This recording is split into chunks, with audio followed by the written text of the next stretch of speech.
12 मार्च 1930 गांधीजींनी मिठाच्या सत्याग्रहासाठी दांडी मार्च केला होता।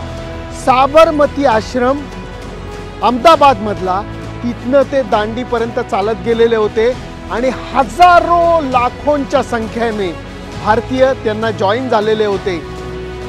अन्यायाविरुद्ध लढलेला तो लढा जो आहे तो इतिहासाच्या पानामध्ये सुवर्ण अक्षरांनी नोंदवलेला आहे।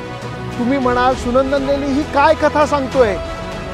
विश्वास ठेवा माझ्यावरती, हा तोच दांडी पूल आहे आणि या कॅमेऱ्याच्या मागे साबरमती आश्रम आहे, गांधीजींचा आश्रम। याच ठिकाणाहून त्या सत्याग्रहाची सुरुवात झाली होती। मला याचा रेफरन्स रविवारच्या सामन्यामध्ये दिसतोय, कारण भारतीय संघ रोहित शर्माच्या नेतृत्वाखाली असाच एक क्रिकेटचा मार्च करतोय। गेले 50 दिवस हा मार्च चालू आहे।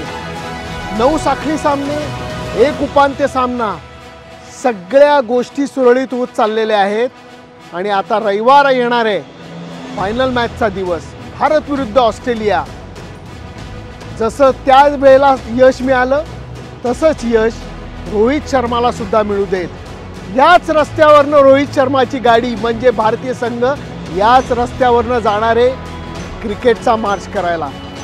सुनंदन लेले, दांडी पूल, अहमदाबाद।